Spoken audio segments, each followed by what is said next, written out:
నమస్తే, welcome to Leo voice of Telugu vote, అదేవిధంగా voice of the week. అయితే ఈరోజు మనతో పాటు ఉన్నారు డివి శ్రీనివాస్ గారు, సీనియర్ జర్నలిస్ట్. సార్ నమస్తే. నమస్తే సార్, మనం ఈ వారం సంబంధించి చూసుకుంటే దాదాపు మిథున్ రెడ్డి తను లొంగిపోతున్నానని చెప్పేసి మాట్లాడుతూ అసలుకి ఇది కేసు కొట్టేయాల్సిందే, ఎటువంటి ఆధారాలు లేవు అని చెప్పి మాట్లాడుతున్నారు. మరి ఎందుకని తప్పించుకొని తిరుగుతున్నారంటే, లేదు నన్ను ఒకసారి పిలిచారని చెప్పి అంటున్నారు. సో ఇది ఒక పక్కన పెడితే, రోజా గారు పేర్ని నాని గారితో పోటీ పడి మరి ఇప్పుడు మీడియాలోకి ఎక్కి నిజంగా ఆడవారిపై అసభ్యంగా మాట్లాడుతున్నారు, అది అని చెప్పి మాట్లాడుతున్నారు. దీని ఎలా చూడాలి? సో దీనికన్నా ముందు చూసుకుంటే ఒకసారి గతంలో రోజా గారు అన్న మాటలు ఒక్కసారి నేను వినిపిస్తాను సార్. దీని మీద మీ స్పందన ఏందని చూద్దాం. నీకు ఇప్పటికే 55 ఏళ్ళు వచ్చింది గాడిదికి వచ్చినట్టు. ఇక పిల్ల పిత్రే గాడు లోకేష్ గాడు ఎవడో ఏ హెరిటేజ్ ఐస్ క్రీమ్ తో నోరు నిండిపోయిందా? నీ నోట్లో ఏమన్నా హెరిటేజ్ ఐస్ క్రీమ్ పెట్టుకొని ఉన్నావా అని అడుగుతున్నా. లక్షలు లక్షలు చేసే పని ఇది.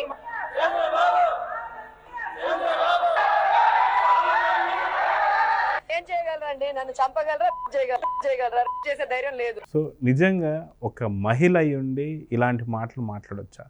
అలాంటి మహిళ ఈరోజు వచ్చేసి గతంలో ఏదో జరిగిందని తీసుకొచ్చేసి ఈరోజు పెద్ద రాద్ధాంతం చేయడాన్ని ఎలా చూడాలి? ఇదంతా కూడా జగన్ వ్యూహమా అంటే ఏమంటారు? అంటే ముందుగా ముఖ్య అంశాలు ఏది మీరు చెప్పినటువంటి లిక్కర్ మాఫియా, లేకపోతే ఆ మిథున్ రెడ్డి. ఇప్పుడు ఇవాళ అతను కింద కోర్టు నుంచి హైకోర్టు, సుప్రీంకోర్టు, మొత్తం కోర్టులన్నీ తిరిగాడు. ఏ కోర్టులో కూడా మిథున్ రెడ్డికి ఉపశమనం ఎందుకు దొరకలేదు? హైకోర్టు అసలు మామూలు ఆదేశాలు ఇవ్వలేదు.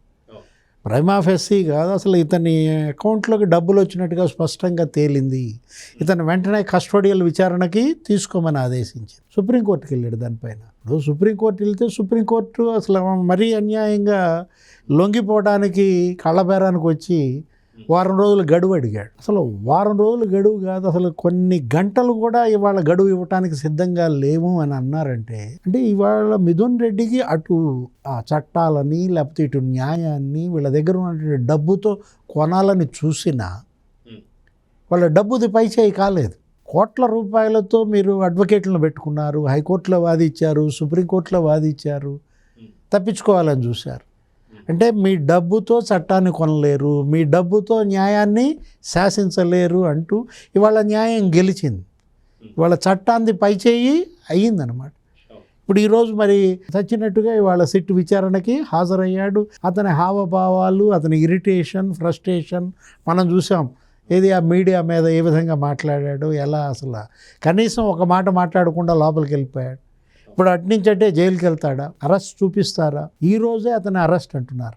కేసులో అతను A4 మొత్తం మాస్టర్ మైండ్ అతనే. ఏది లిక్కర్ పాలసీకి లోక్సభ సభ్యుడికి సంబంధం ఏంటంటాడు. ఇది అసలు లిక్కర్ పాలసీ కాదు, ఇదేంటి kick backs policy. Vijayasai Reddy, నువ్వు, లేకపోతే ధనుంజయ రెడ్డి, కసిరెడ్డి రాజ్, సజ్జల శ్రీధర్ రెడ్డి.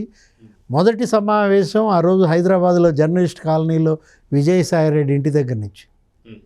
రెండవ సమావేశం విజయవాడలో విజయసాయిరెడ్డి విల్లాలో. మీరు అది లిక్కర్ పాలసీ కాదు మీరు డిజైన్ చేసింది, అదేంటి కిక్ బ్యాక్స్ పాలసీ. రోజుకి 2 కోట్లు వసూలు చేశారు. ఆ వసూళ్లతో మీకు సంతృప్తి కలగలేదు. వాళ్ళతో మద్యం చేపించి అందులో ముడుపులేంటి మనం తీసుకునేది, మనమే మద్యం చేద్దాం, మనమే డిస్టిలరీలు కబ్జా చేద్దామని. ఫస్ట్ 12% కమిషన్ అన్నారు, 20% కమిషన్ అన్నారు. ఆ కమిషన్లే ఆ 3,113 కోట్లు. అదనపు ధరల దోపిడీ ఉంది. క్వార్టర్కి 20 రూపాయలు ఎక్కువ అమ్మారు, 30 రూపాయలు ఎక్కువ అమ్మారు. తెలంగాణలో ఫుల్ బాటిల్ 1100 అయితే ఇక్కడ 1600కి అమ్మారు. అదనపు ధరల దోపిడీయే 6,300 కోట్లు. ఇది 3,500 కోట్లు కమిషన్లు, అది 6,300 కోట్లు. అసలు ఈ స్కామ్ ఎన్ని వేల కోట్లు అనేది ఇంతవరకు అసలు లెక్క తేల్టల్లా. సార్ నాకు ఇక్కడ ఒక చిన్న అనుమానం సార్ ఏంటంటే, ఇప్పటిదాకా కమిషన్లు కావచ్చు, మీరు అన్నట్టుగా అదనపు ధరలు కావచ్చు, కానీ అసలుకి లేనటువంటి బ్రాండ్లు కావచ్చు, స్పోరియం లిక్కర్ వీళ్ళే తయారు చేసి కనీసం దాన్ని ఏదైతే మన ఫెర్మెంటేషన్ కూడా పెట్టకుండా దాన్ని తీసుకొచ్చిన అమ్మకాలు కావచ్చు. సో దీంట్లో ఇంకెన్ని వేల కోట్లు, దాదాపు ఇది 1,00,000 కోట్లు కావచ్చు అని చెప్పి కొన్ని శాటిలైట్ ఛానల్ మాట్లాడుతున్నాయి. అయితే అదనపు ధరలు కావచ్చు, లేదంటే కేసు పైన వీళ్ళకి ఇంత కమిషన్ కావచ్చు, ఇవి రెండూ కాకుండా వీళ్ళే తయారు చేసినటువంటి ఒక లిక్కర్ కంపెనీలు కావచ్చు, దాని నుంచి అమ్మిన మద్యం కావచ్చు. సో దీంట్లో ఇంకెన్ని వేల కోట్లు అని చెప్పేసి అంటే ఏమంటారు? అంటే దావాద్రి ఏది ధన దాహార్తి 3,113 కోట్లతో చల్లారలేదు, 6,300 కోట్లతో చల్లారలేదు. అంటే ఇది దావాద్రి కాదు, ఇదేంటి, ఇది మధ్యాద్రి. ఏది వీళ్ళ యొక్క మధ్య దాహం. అదేమంటే చెవిరెడ్డి భాస్కర్ రెడ్డి ఏమంటాడు, మా ఇంట్లో 2 లిక్కర్కి బలయ్యారు, నేను లిక్కర్ సొమ్ము తింటానా, ఎక్కడ కావాలంటే అక్కడ ప్రమాణం చేస్తానంటాడు. ఇక్కడ ఇది లిక్కర్ సొమ్ము కాదు, ఇది అవినీతి సొమ్ము. లిక్కర్ ద్వారా అవినీతి సొమ్ము మీరు తినటం కాదు. ఇవాళ చెవిరెడ్డి భాస్కర్ రెడ్డికి ఎక్కడి నుంచి వచ్చాయి ఈ వ్యాపారాలు? అతను కొడుకు పెట్టిన ఇన్ఫ్రా కంపెనీలు.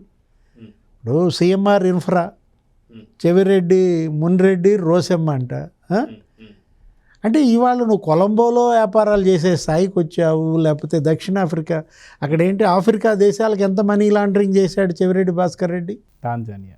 వారం రోజులు నీతో పాటు ఉన్నాడు, చెప్పాడు ఆ రూమ్లో, ఆ లాడ్జిలో, నువ్వు, వెంకటేష్ నాయుడు, ప్రణయ్ ప్రకాష్.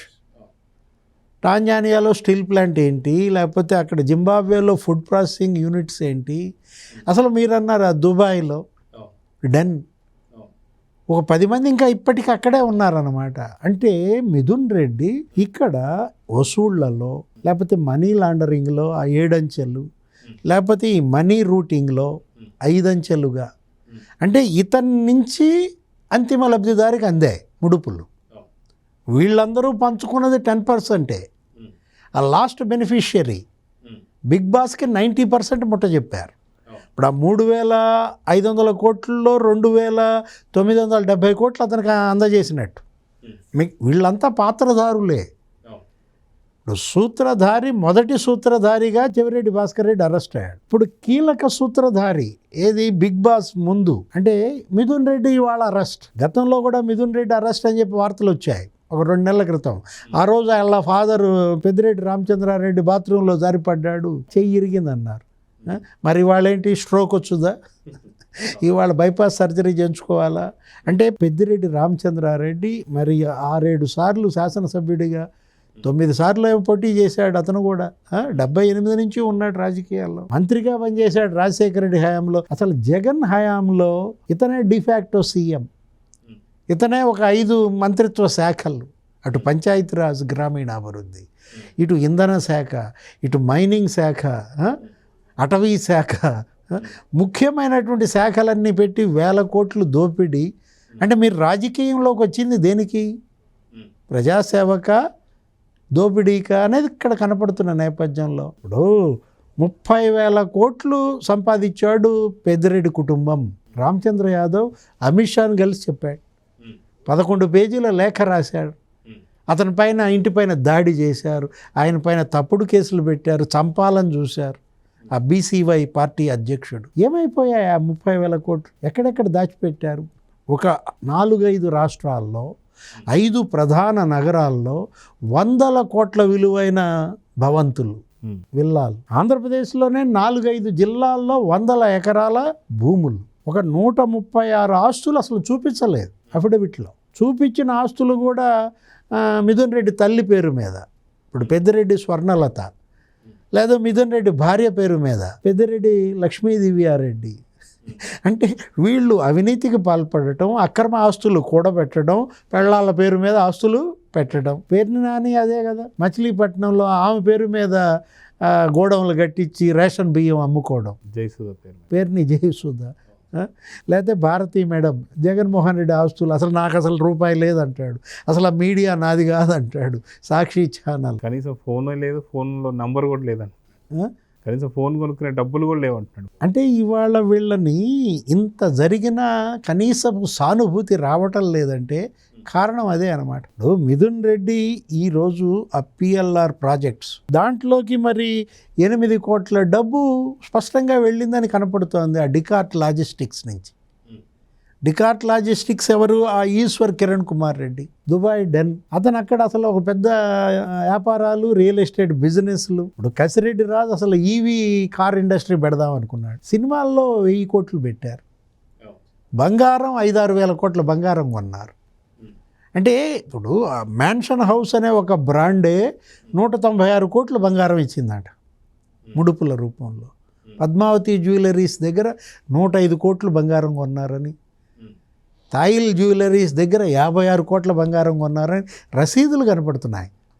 ఆ వాసుదేవరెడ్డి ఆ రోజు ఆ కారులో పట్టుకుంటే బంగారం రసీదులు బయటపడ్డాయి. అంటే ఈ డబ్బంతా బంగారం రూపంలో బిగ్ బాస్కి ఇచ్చారు, సినిమాల రూపంలో కొంత పెట్టారు. Real estate, Hyderabad real estate, Madras real estate, Bengaluru, Mysore real estate, అతనెవరు ఆ బాలాజీ గోయిందప్ప, వేల కోట్లు దాంట్లో పెట్టారు. హాస్పిటల్స్లో పెట్టారు. కసిరెడ్డి రాజు భార్య దివ్యారెడ్డి, ఆమె పేరు మీద మరి నరెట్టో హాస్పిటల్స్ హైదరాబాద్లో ఆమె డైరెక్టర్గా. ఆ డిఆర్ఈ అనే ఒక ఈవీ వెహికల్ తీసుకొద్దాం అనుకున్నారు. అంటే ఇప్పుడు కసిరెడ్డి రాజు అంటే దివ్య అంటే డి, ఆర్ అంటే రాజ్, ఈ అంటే ఈష్ణవి కూతురో మరెవరో, ఆ ఈష్ణవి ఇన్ఫ్రా అని ఒకటి పెట్టారు. వీళ్ళందరికీ ఇవాళ దుబాయ్లో ఆశ్రయం, అక్కడ పెద్ద లగ్జరియస్ ఆ బిజినెస్ బే ప్రాంతంలో నీకు అక్కడ ఒక పెద్ద పారామౌంట్ హోటల్ అండ్ రెసిడెన్సీలో ఫ్లాట్ నెంబర్ 5801, అక్కడ తెలంగాణ టెలిఫోన్ ట్యాపింగ్ నిందితుడు శ్రవణ్ రావు ఫ్లాట్లో వీళ్ళు ఆశ్రయం.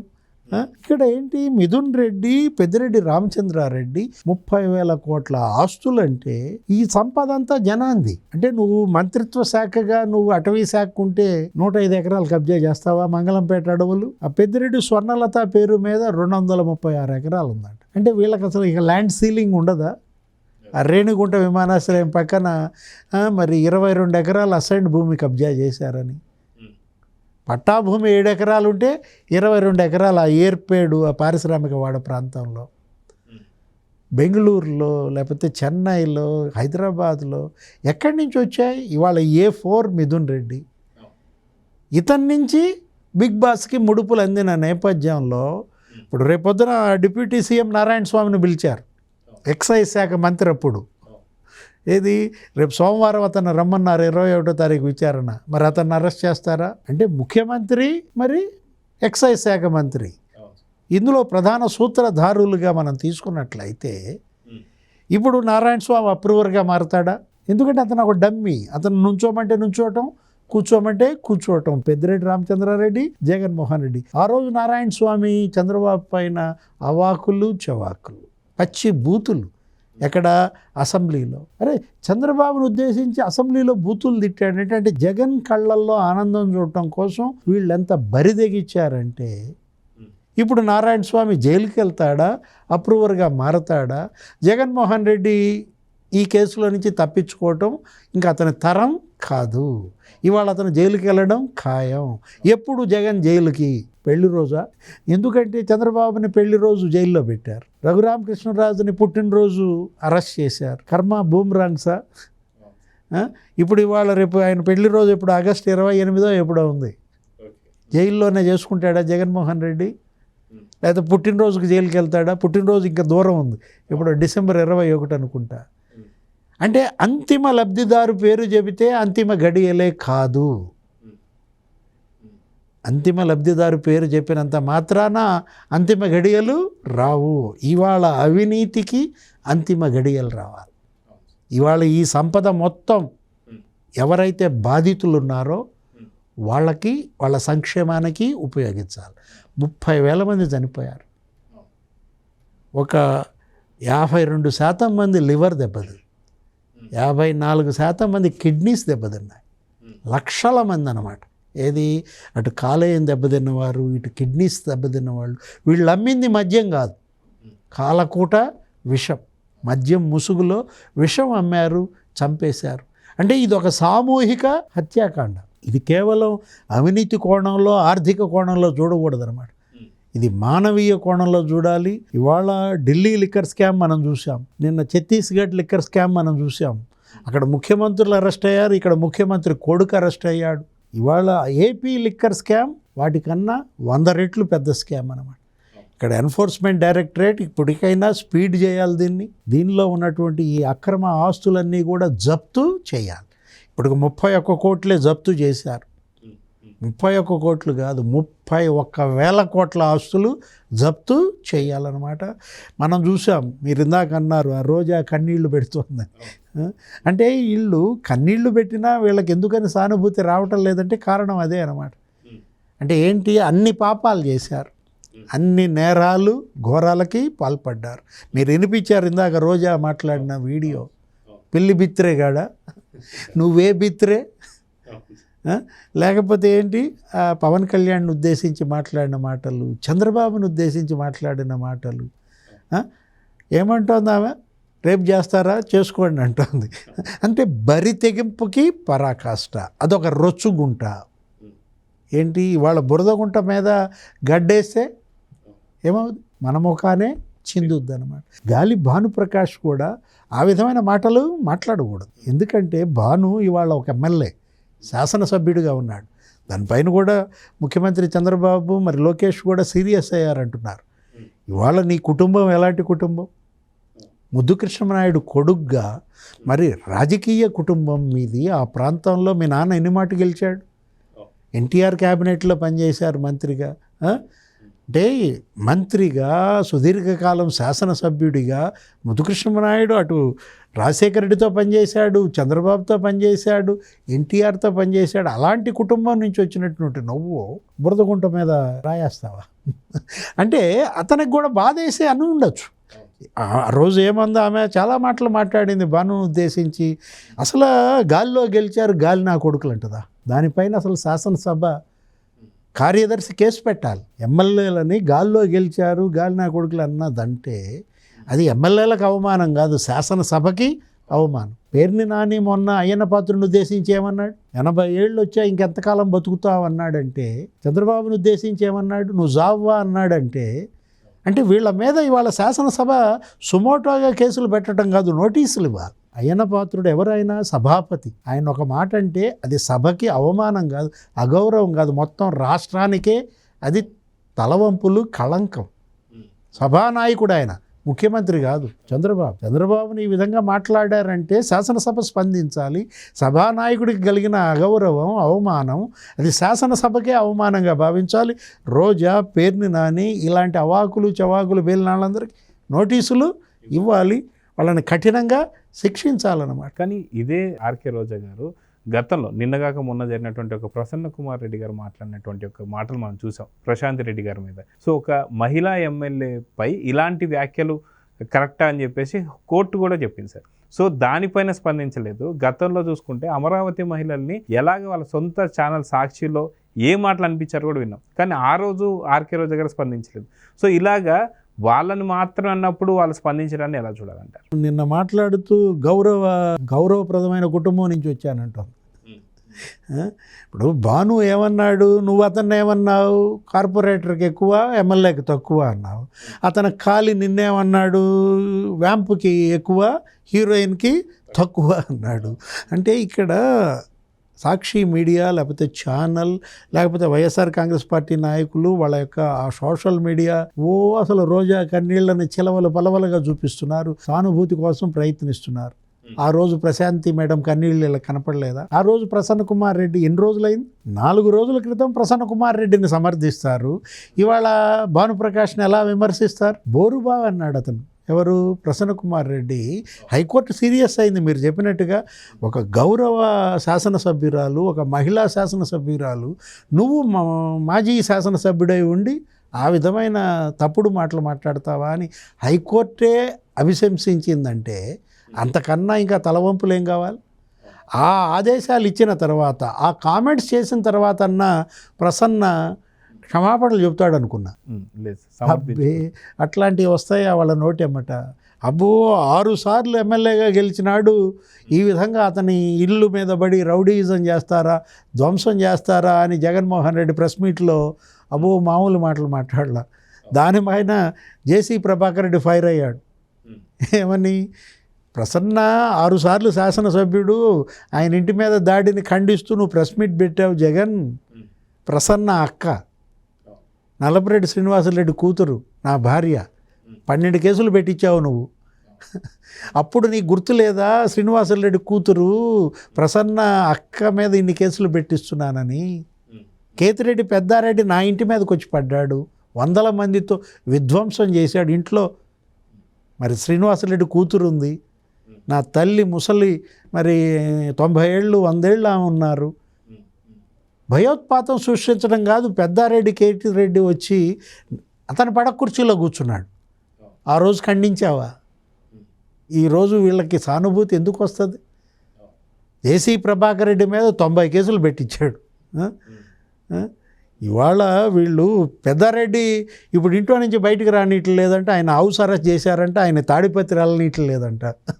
ఆ రోజు జేసీ ప్రభాకర్ రెడ్డిని మీరు ఏం చేశారు? అంటే ఏంటి కర్మ? బూమ్రాంగ్సా? ఇవాళ ఏంటి, చేసుకున్న వాళ్ళకి చేసుకున్నంత మహాదేవ, నీవు నేర్పిన విద్యయే నీరే యాక్షన్. సో చూద్దాం సార్, ఖచ్చితంగా ఏదైతే ఈ వారం నుంచి జరుగుతున్నటువంటి ఒక కార్యక్రమాలు కావచ్చు, లిక్కర్ కేసులో జగన్ అరెస్ట్ కాబోతున్నాడా, అదేవిధంగా మహిళలు అంటే ఓన్లీ వైసీపీ మహిళలేనా అనేది మాత్రం ఏపీ ప్రజలు చాలా గమనిస్తున్నారు. సో ఇది చూసిన తర్వాత ఓట్ ఎవరికి వేయాలనేది పూర్తిగా డిసైడ్ చేస్తారు. సో నమస్తే sir. Please subscribe to Leo News for more videos.